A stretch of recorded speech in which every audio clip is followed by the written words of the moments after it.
Hello, good people, and welcome to Hillbilly Cat History, where today we take a look at Elvis's tools of the trade, his guitars. Hi, Elizabeth. Hi, Mike. Thank you so much for coming. Appreciate seeing you here. We're going to get started with a song. This is Trust in Motion.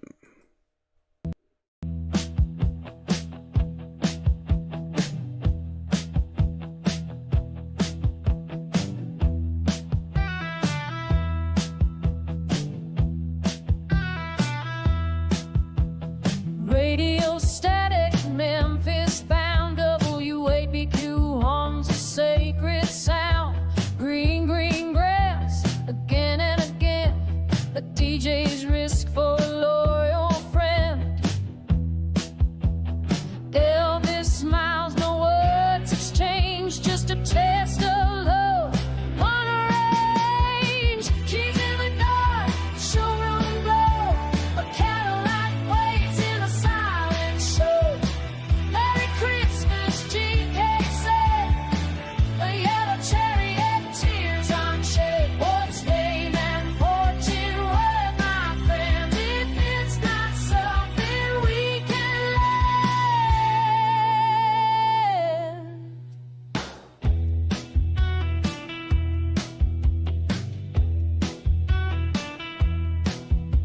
The Chevy Impala, still shining new, passed from Klein to the Circle G crew. Gary Petner wheels instead of rays, rode the road with Elvis in his face.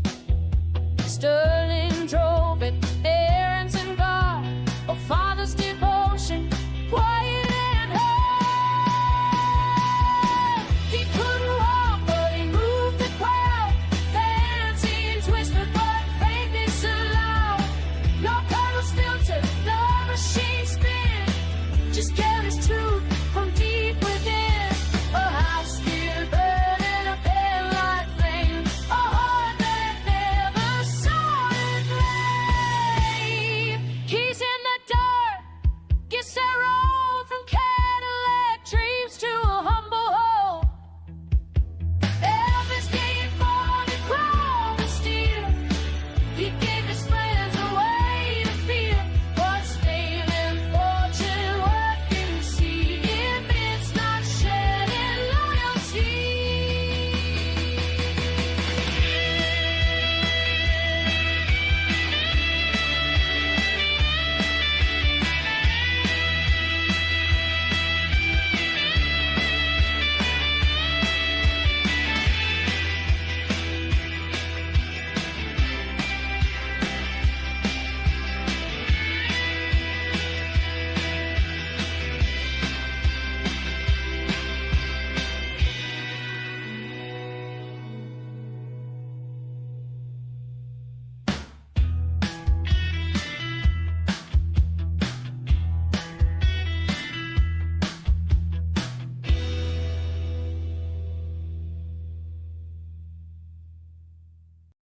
Thank you for gathering here at Hillbilly Cat History, where we remember together and listen for the echoes. Today we're going to hear these echoes from Elvis Presley's guitars. But first, we're going to start with our new feature, or I guess it's kind of an old feature now. What's on the bookshelf? We've got a non-Elvis book and an Elvis book.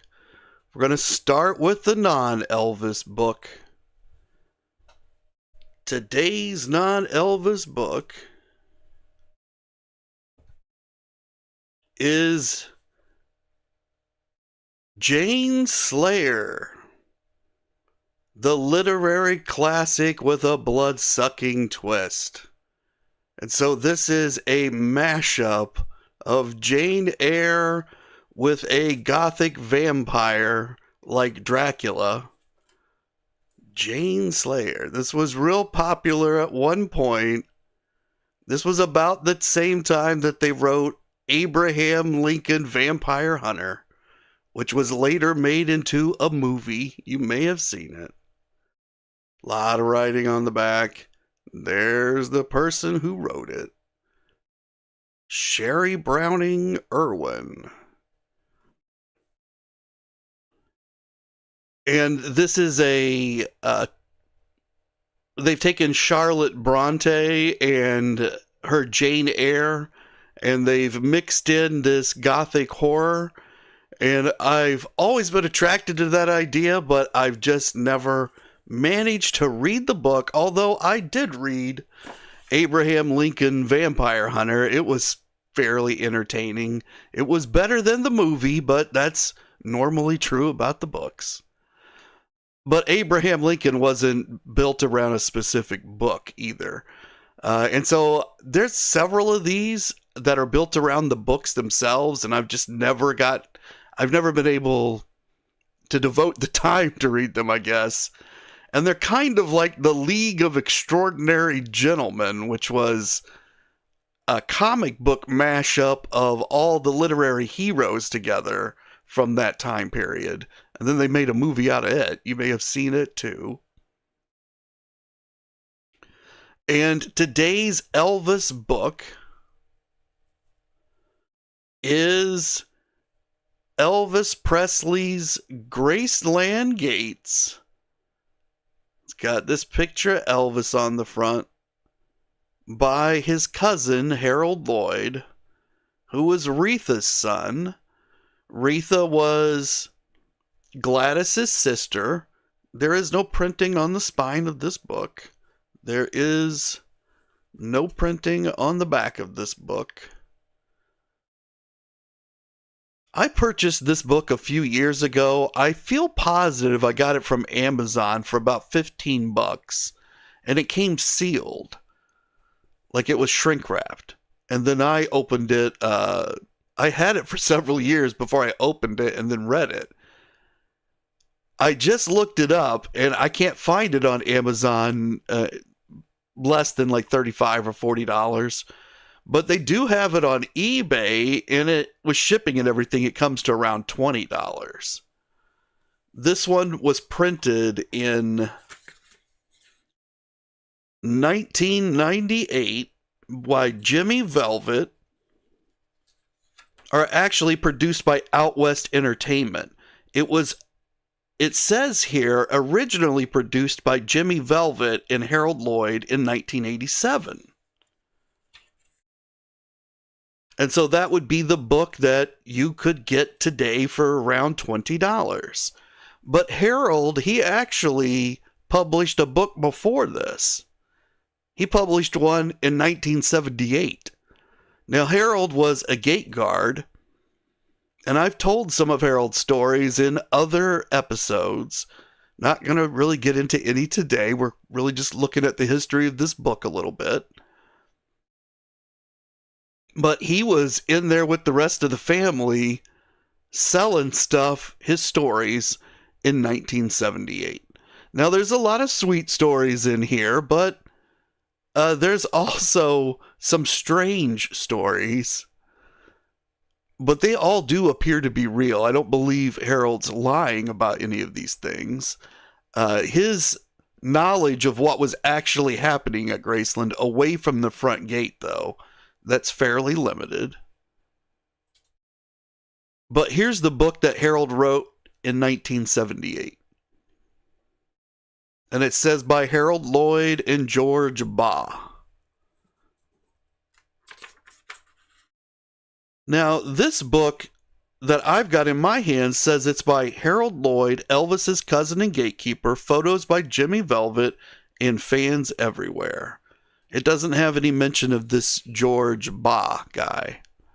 But I think George must be the guy that's sitting next to Harold in the golf cart. So the front of this book says the Graceland Gates. They're at the gates of Graceland. They're in one of the golf carts from Graceland. Harold's wearing his security uniform. He's got some great boots on. I think those are 3/4 boots.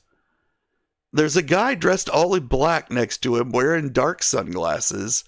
Looks like he's wearing a TCB. That's got to be George Baugh. I don't know that for sure, So you can only take my reasoning as how I got to that conclusion.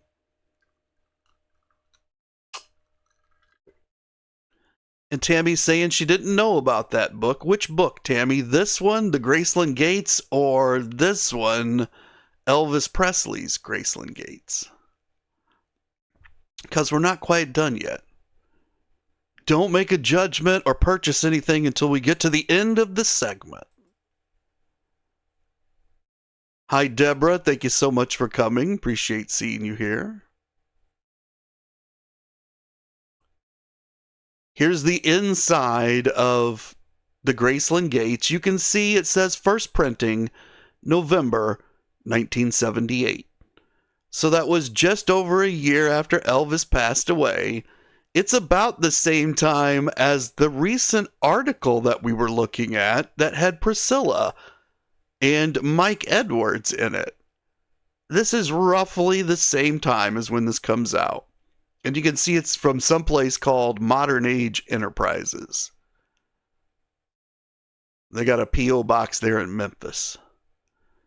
And who's Elvis with? Well, he's with some girls at the gates. I don't know who they are. If you know who they are, put it in the chat or in the comments. We would all love to know who these 3 young ladies are that are standing with Elvis while he looks distracted. I think there's a lot of sun or something in everyone's eyes. But at least 2 of the females know that their picture's being taken and they're looking right into the camera. And Deborah says that the 26th is surgery day for her. Well, good luck, Deborah. That's in 5 days, so definitely get some rest, get some good sleep.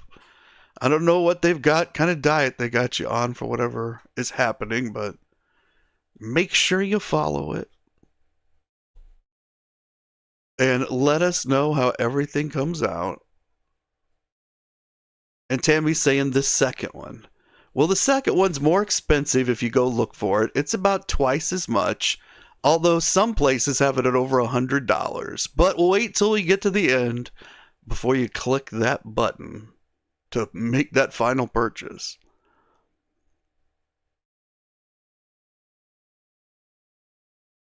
And Deborah's saying that her surgery is on the birthday of her youngest child.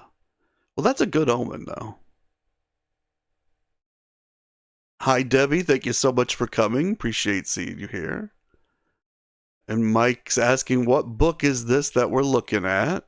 It's the Graceland Gates. It's the first book Harold wrote, and then he wrote this one, Elvis Presley's Graceland Gates. We're doing a little bit of a comparison. This one's got this George Baugh guy that seems to be the man who put the words on the page. There's a dedication. It says, I'm dedicating this book to Vernon Presley, and as a memoriam to Elvis and his mother for being so good to me when I was in need. I would also like to dedicate this book to all of Elvis's fans and friends because without their help, there would not be a book. It was Elvis's fans who suggested I write this book, and with their encouragement and my friends, I have accomplished my goal. I sincerely hope that you will enjoy the stories as much as I enjoyed bringing them to you. Now, Harold has this whole thing published in just over a year. It's independently published, it appears. This Modern Age doesn't seem to be a big name publisher, but this is still very, very quick. Now, it's also telling that he's dedicated the book to Vernon. Vernon is alive right now in 1978. You kind of need his goodwill, especially if you're continuing to be employed at Graceland. Is Harold still employed at Graceland? I don't know. I don't remember if it says in this book or not. If you know if Harold was still employed at Graceland through Vernon's passing away in 1979, let us know. Because then I'm sure that's why he's dedicating this book to Vernon, because Vernon allowed it to be published.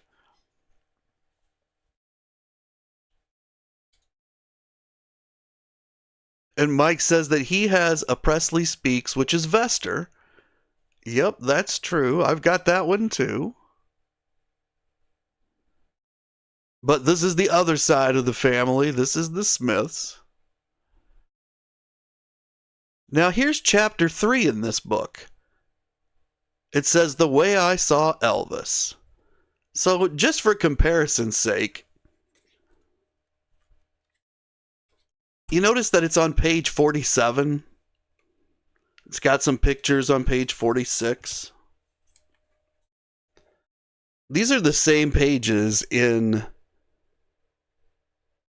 this book over here. Now, this one on screen's blocking the screen now, so I'm going to turn it off. And then we can see this one says Chapter 3, The Way I Saw Elvis.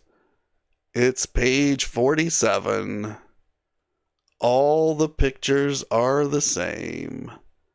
Basically, they just took the insides of that other book and they slapped a new cover on it and they reprinted it. Now, they did change a couple of the title pages because George Bow disappeared. He's not here anymore. I don't know what happened to him. Having read this book and having looked at the typeface and the way they said it all and everything, you know, George didn't do a great job in the first place. It does sound just like Harold's telling you the stories, but that's not necessarily good in print. Harold wasn't, you know, he has a certain way that he speaks, and when you just write it that way, that makes Harold sound not very bright. And that's kind of the way the book comes across. It's also got a lot of sweet parts. I'm thinking Harold and George must have fallen out at some point. Maybe George died or something. Like, I don't know. I don't know what happened, but somehow Jimmy Velvet, our friend Jimmy Velvet, who we've seen connected to a lot of Elvis memorabilia, he somehow connected into this book around 1987, about 10 years after it was originally published.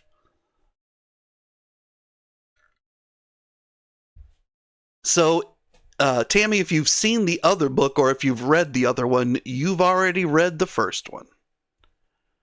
That's the lesson, I think, out of today's comparison between these two volumes.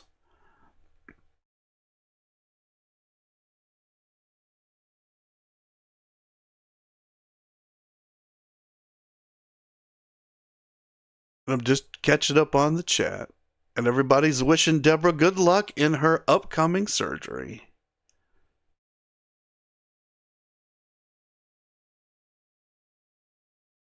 And now let's move on into the main course for today. That's Elvis's guitars, the tools of his trade.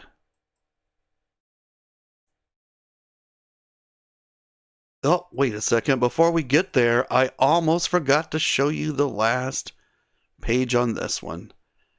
There's a picture of, at the top, Graceland, and it's got Harold Lloyd. I think that's George, the guy who's not on the back of the next publication of the book. And I'm not sure who that is sitting on the Jeep, the pink Jeep. I don't think it's Lisa. I don't think she'd be old enough at this point. I'm wondering if that's Harold's daughter or something. But I don't know. So if you know, let us know. Who is that on Elvis's pink Jeep?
Well, good thing Elizabeth put in there that she lost sound because I've been on mute.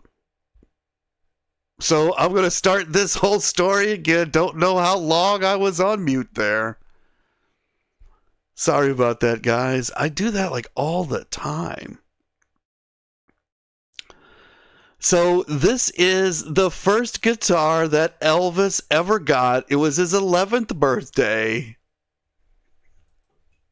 Hopefully everybody can hear me now, Debbie. I did read the comments. Eventually I looked over and saw him. And Mike says he's got sound now. But just to start over, this is the very first guitar that Elvis ever got. It was the one he bought, well, that was bought for him on his 11th birthday, 1946, January 8th. This is at the Tupelo hardware store. And I believe that the hardware store was like closed and maybe it was just reopened or rebought and it's going to be made into a museum or something like that. I haven't really kept up with it. Hi, Francis. Thank you so much for coming. Appreciate seeing you here. And thank you so much for letting me know there was no sound, Elizabeth. If the sound cuts out for more than like 30 seconds, it means I've muted and forgotten to bring it back on. The Tupelo hardware store, there are some rumors that it had moved, but it never moved. It was always in the same place. However, there is some confusion. The hardware store was in a building, in at least a portion of that building. The other tenants at some point moved out of the building, and the hardware store was really doing great business, and it took over the whole building. Now, when they did that, they closed off, I believe they closed off that area where Elvis bought the guitar. It was like a storeroom.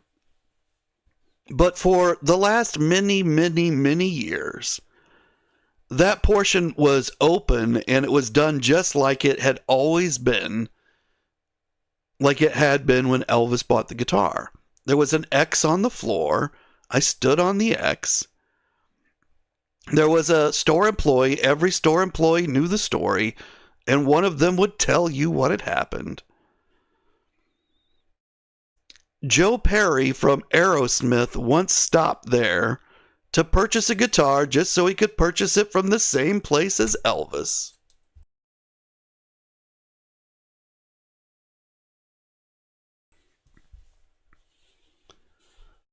And then the only difference was that there was a hole cut in the wall so that you could walk into the rest of the hardware store. But otherwise, it was the same. And of course, all the merchandise was different. Here's some more views of this guitar. The salesman who sold them this guitar was named Forrest Bobo. And you can see some handwritten pages next to the guitar in this picture. That's Forrest, his handwritten story. So he wrote it down, and the other employees, they would use his story. That way they could tell it. Now, who knows how many times he really wrote that down? Because that one doesn't look as used as some of the copies probably were. Because at some point after 1955, everybody who came in that store from out of town wanted to hear this story.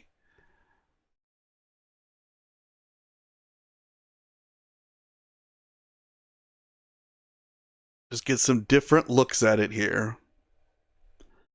And Forrest Bobo says, I remember well the afternoon when Elvis Presley and his mother came into the Tupelo hardware where I worked for 20 years. Elvis wanted to buy a .22 rifle. And his mother, she wanted him to buy a guitar. I showed him the rifle first. And then I got the guitar for him to look at. I put a wood box behind the showcase and let him play the guitar for some time. Then he said he did not have that much money, which was $7.75 plus 2% sales tax. Gladys Presley told him that if he would buy the guitar instead of the rifle, she would pay the difference for him. The small amount of money that he had to spend had been earned from running errands and doing small jobs for people. Now, in 1946, $7.75. Well, that's over $70 today. That's something like 80 or 90 bucks at least. And this 11-year-old child had saved this. Now, we've heard that it was for his birthday. But the salesman is telling us that Gladys paid the difference between the $7.75 and whatever the rifle would have cost. So apparently the guitar was more money than the rifle. And Elvis chose to purchase the guitar instead. At least that's what Forrest Bobo, the salesman, says. Now, every myth tells you it's the birthday. Every myth tells you his parents paid for it. Every myth tells you he was against it. He really wanted that other thing, which most people say was a bicycle.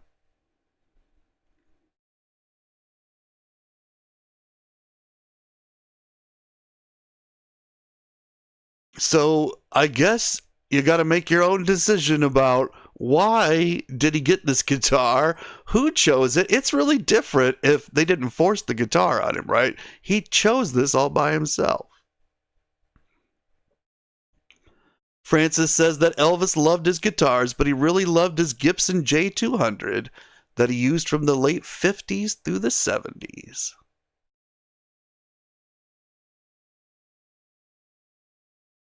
Just another look at this guitar. You can see it's beat up pretty good.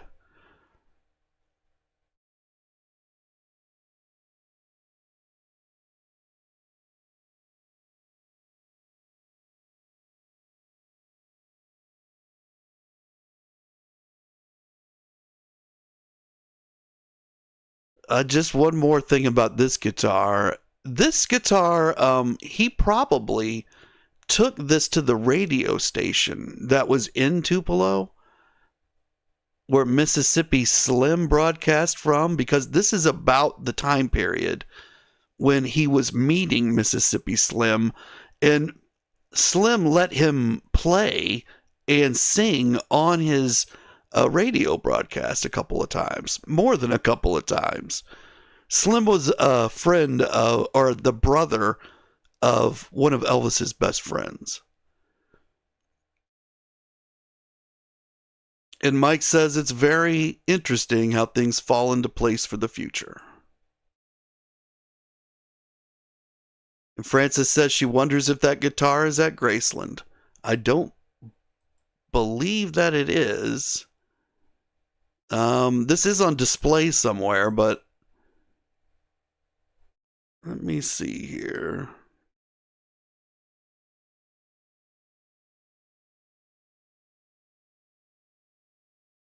Yeah, I don't know where. No, this was out in an auction. That's why I saw it. So my guess is it's in the private hands, but I don't know.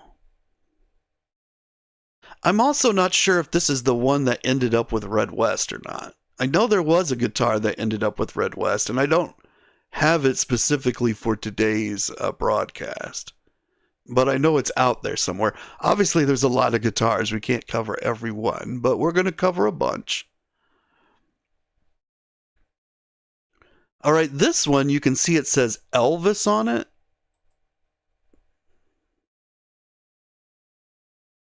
Yeah, this one is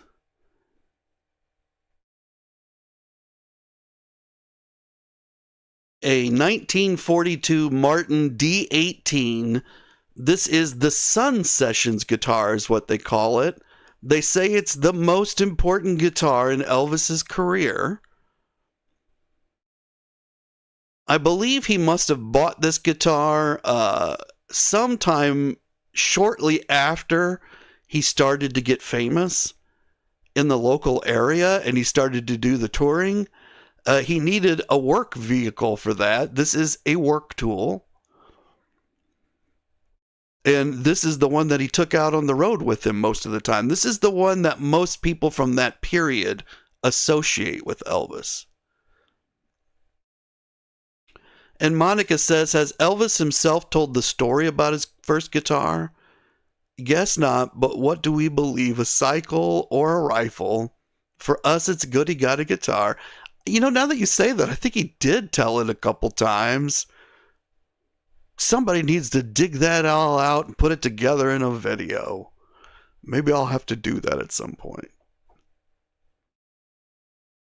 But you can see he's personalized it by...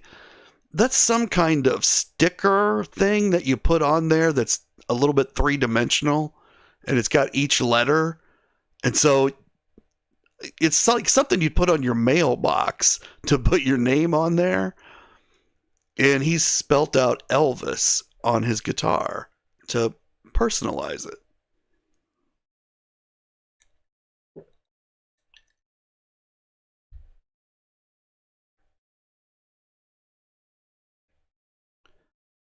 Now, you remember where he spelled out Elvis? You can see it in this picture. You know, I've seen a bunch of these pictures before, but it always just passed me by that there was this symbol at the bottom, and in this one you can't really make out that it says Elvis, but now that you know what it is, it's unmistakable and it identifies this guitar immediately. Like, you know, this is that guitar. The serial number on this guitar is 80221. And he owned it between the years of 1954 and 1956. And that's why they refer to it as the Sun Sessions guitar. Because this is the actual guitar used while recording at Sun Studios in Memphis, Tennessee.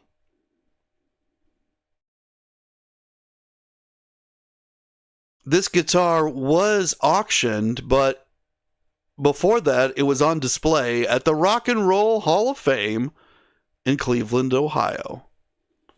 It also been displayed in an exhibit at the Metropolitan Museum of Art, which I'm assuming is New York City? Or no, I guess it was Cleveland, because it had been arranged with the Rock and Roll Hall of Fame. And Mike says that guitar traveled all over the South in 1955. And Monica says that she thinks she has heard Elvis talk about it somewhere, but don't remember if he said something in Epic. And Frances says she just looked up Elvis's original guitar he bought at Tupelo Hardware was the one he had gifted to Red West. That's what I was thinking. It had come out of the woodwork because Red had owned it.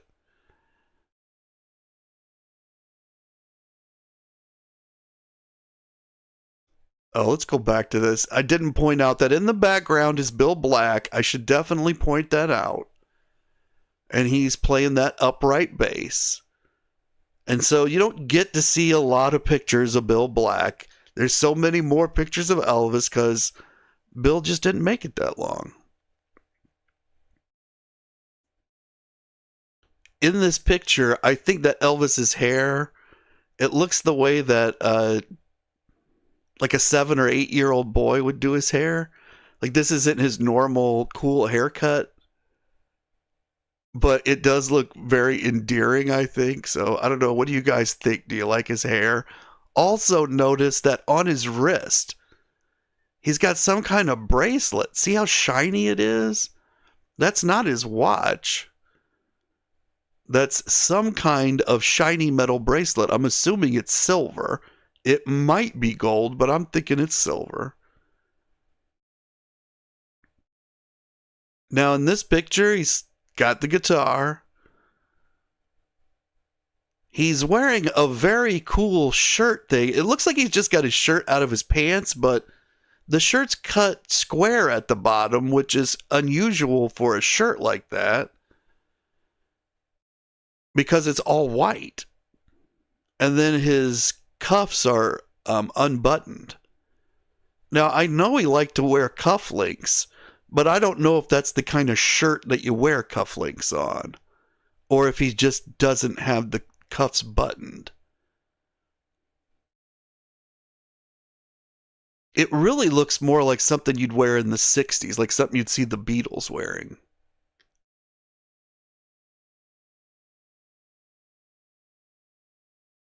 And Tammy says she loves his hair and thinks it's like that from the dancing. That's probably a good point. It probably is. He's got the more standard Elvis hair in this picture.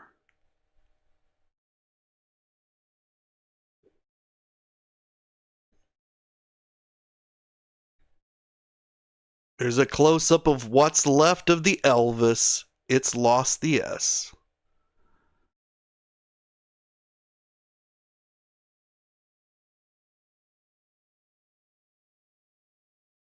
There you can see it's the Martin and Company.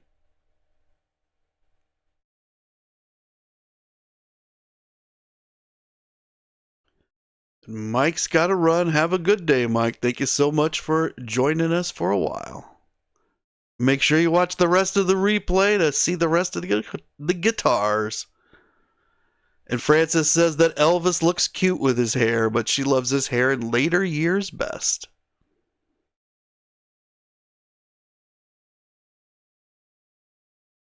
And there's Elvis. You can see it's this guitar. You can see Bill Black. You can see Scotty Moore. That Lucky Strikes advertisement behind them. I believe they're on a road show for the Louisiana Hayride. So I don't think they're at the Hayride itself. I think they're on a road show, but they might be at the Hayride. And you can see there's like a steel guitarist behind them. That's the guy who looks like maybe he's at a keyboard or something. I think that's a steel guitar. And then there's another guitarist behind them, which I'm assuming is part of the house band or they're the next set of entertainers.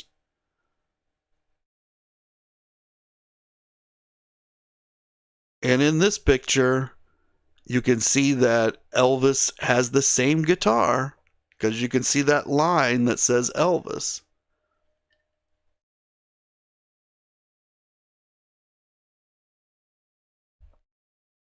Tammy says she loves his hair any way he had it, any style.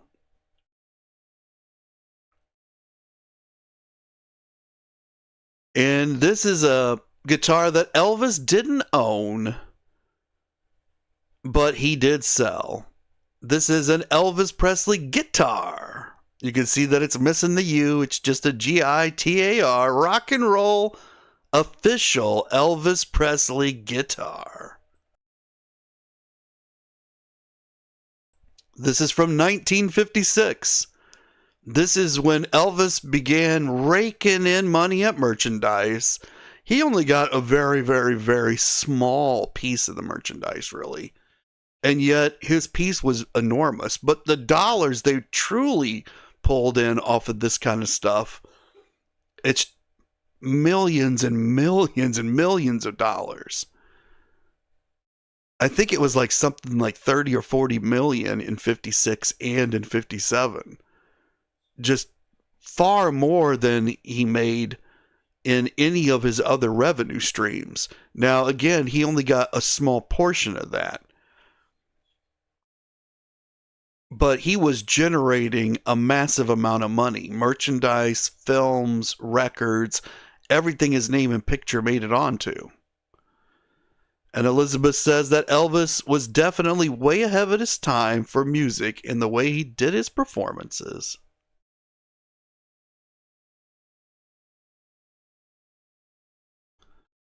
This guitar is made by Cellcoal, which is in the United Kingdom.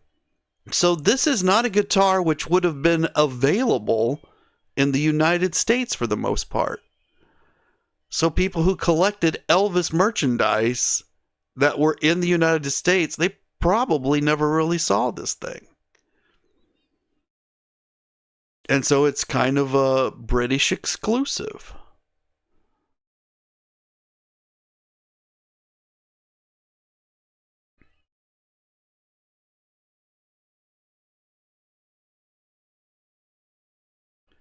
Now, this is another guitar that Elvis, he didn't own, but one that they sold a lot of. This is an Emini, and you can see the name up there on the case. Emini, maybe I'm pronouncing that wrong. Elvis Presley guitar. And you can see that it's white. It's a little nicer looking, a little more realistic than the last toy guitar that we looked at. It's still a toy. This box that it comes in looks like it's a snakeskin leather case. Or I guess it can't be leather if it's snakeskin, but it looks like a snakeskin guitar case. And it's got this cool triangular shape. And it's got a handle just like a real guitar case. Now that is a cardboard box, but it's a really cool cardboard box. I mean, if you were a young boy or maybe even a girl and you were going to get a toy guitar, I mean, that's the kind of box you'd want for your toy guitar, right? Like most of them don't even have a box. And Monica says it's just too much. It don't look good to his colored jumpsuit. Takes away focus from his lovely jumpsuits, the yellow one. The yellow guitar.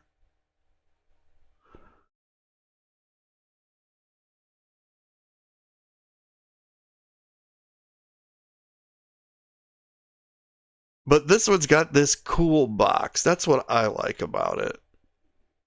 I think this was an American-made one, so I think it was in America.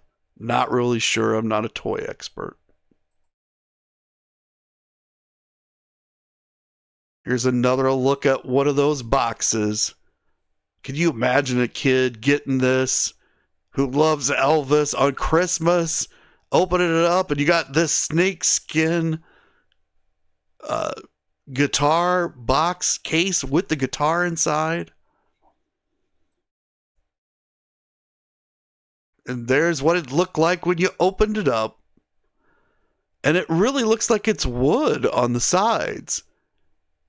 I mean, I'm absolutely positive this thing is plastic. Again, I've never actually held one. Can't tell you for sure. But it sure looks plastic to me. But it's got that wood grain finish. It says it's easy to play. There's no lessons needed. Just like Elvis Presley guitar.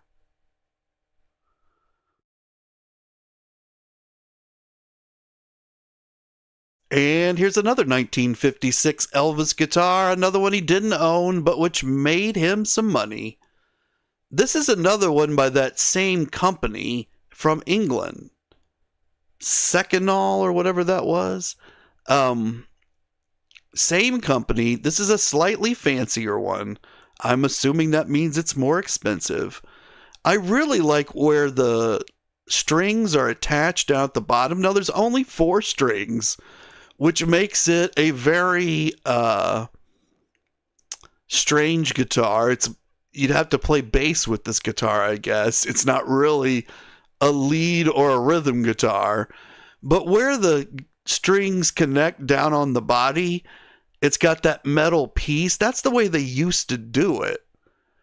So that indicates this is like an older guitar. Now, it's not. It's just a toy, but it's just a cool look to it.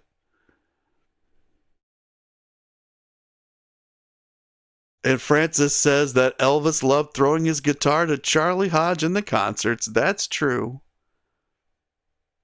And Tammy says Elvis never played any of these guitars at his concerts that she knows of. I don't think he did. But wouldn't that have been great? I mean, think how many they would have sold if he had. Let's not give Colonel Tom any ideas. Here's a better look at this one. It's even got a sticker in the back of it that says inspected, just like a real guitar. I mean, I'm assuming these made some kind of sound. And it's got this really cool back. Again, that looks very plastic to me, but I don't think you could get a plastic piece like that today. Like, I don't think they make that kind of plastic anymore. And Monica says, why so many guitars? Did he buy most of them himself? Or, well, in the beginning, he only had a few. And then there's just an explosion of guitars along with just like everything else he has. He just buys more and more, just like the cars. And people start giving him guitars. Of course, companies want to be associated with him with guitars. So when people want to get special order guitars for him, the companies are very amenable to helping out do whatever it is they need. And Frances says that she never saw Charlie drop any of the guitars. I never did either. Of course, they didn't film every single concert, so there might have been a few out there. There's a close-up of the end of this one. Looks like there used to be a sticker of some kind on it. But it does have Elvis's face.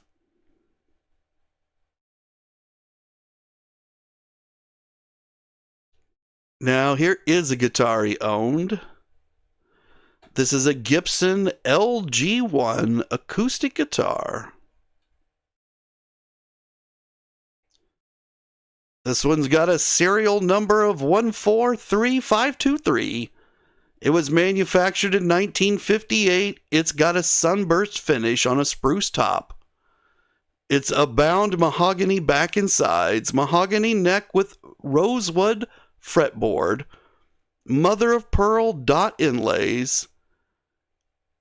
It's got deluxe tuners, a rosewood bridge with mother of pearl dot inlays, a bone saddle. I think that's the thing that the strings sit across. That's on the body of the guitar. And small alphabet tiles with the inscription. So basically on this guitar, Elvis did the same as he did on the previous guitar, where he had spelled out his name with like these things you get at the hardware store for your mailbox. And this one says, Too Little from EP.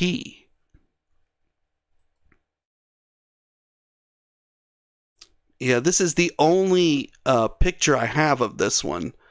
But Too Little means Anita. He gave this guitar to Anita for Christmas 1958.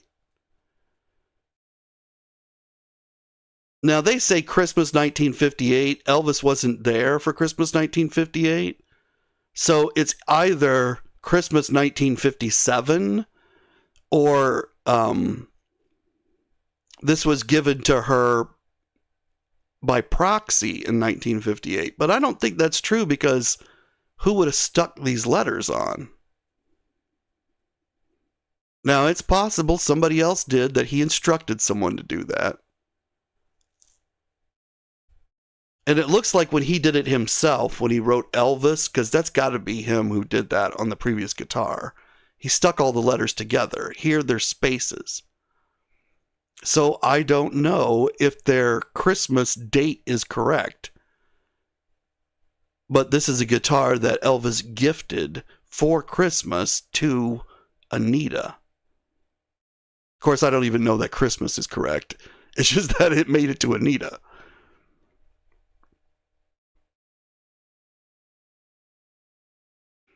And Monica's saying Too Little means that was his nickname for Anita. He called her Little because she was small.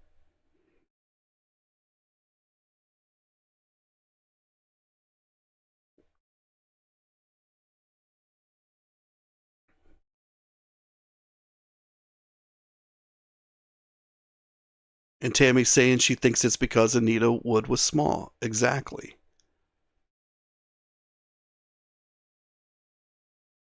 Now this guitar, it's another one of these sunburst guitars. This one's a Gibson.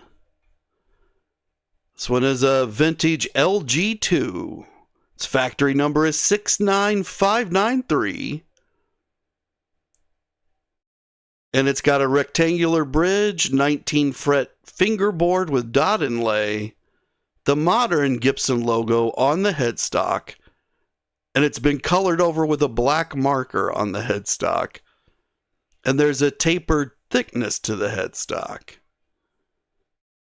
And that tapered headstock was discontinued in 1950, which means this guitar is from sometime around 1950 is when it was manufactured. But the guitar was used by Elvis on screen during the filming of It Happened at the World's Fair in 1962. That's the first film that Richard Davis worked on with Elvis. Richard was security for Elvis on that particular picture. And this particular guitar has a letter of provenance dated April 11th, 1993 from Charlie Hodge. And he says the Sunburst design Gibson acoustic guitar had a blue twine type strap on it. And he thinks that the studio put it on and we never changed it back. Elvis would play jam sessions during the breaks in the filming. And he and I both got to use it at home. So this was a guitar that Elvis owned. I don't know if Charlie owned it, but Charlie provided provenance that this is the guitar.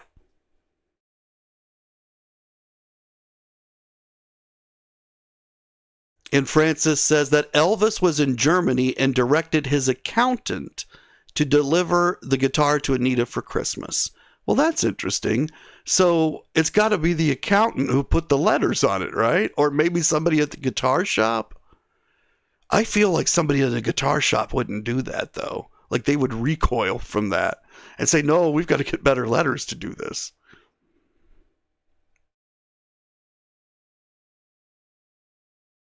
This is that same guitar we were just talking about, 69593.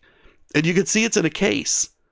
And the case has a snakeskin pattern, or maybe that's alligator skin. Maybe that's what the other box was too. Maybe alligator skin is a better way to describe this. I don't think this is alligator skin. You can see where the case itself is torn. It's more like cardboard that's covered in something that has an alligator skin pattern. So it's like one step above the cardboard box itself that we were looking at for the kids. But that's a fairly standard kind of guitar case. One that's not really meant to take much abuse.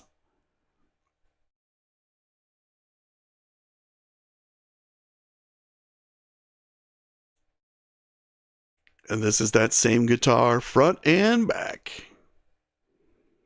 And Elvis playing it.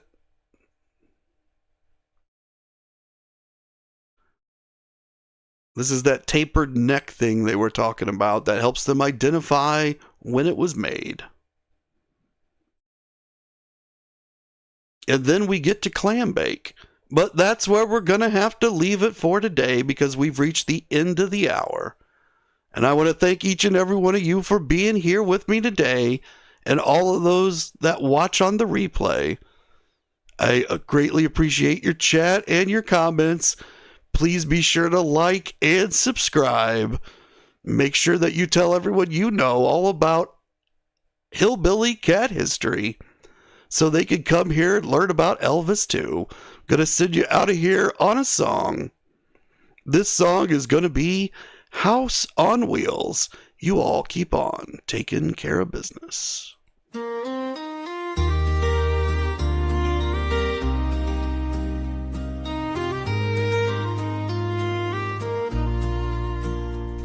He rode past Green Acres with a glimmer in his eye.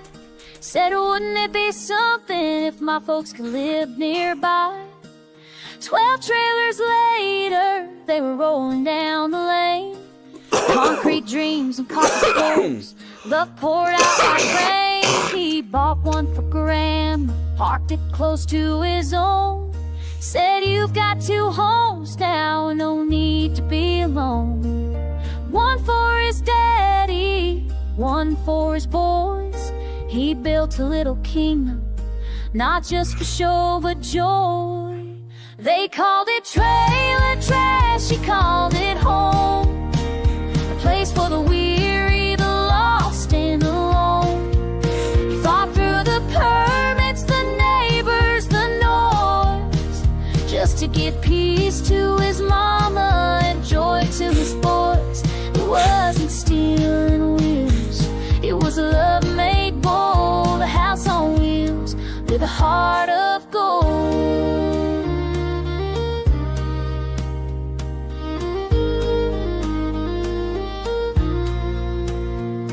The county said no, the neighbors raised Cain, but Bernie worked midnight through thunder and rain. They poured the pads, ran the lines, made it right, while Elvis rode a rising sun at first morning light. Some said he was foolish, some said he was grand, but he just wanted laughter to echo through the land. He sat on the floor near tears in his eyes, said, why do they fight me when I'm trying to rise? They called it trailer trash, he called it home. A place for the weary, the lost and alone. He fought through the permits, the neighbors, the noise, just to give peace to his mama and joy to his boys. It wasn't steel and wheels, it was love made bold. The house on wheels with a heart of gold.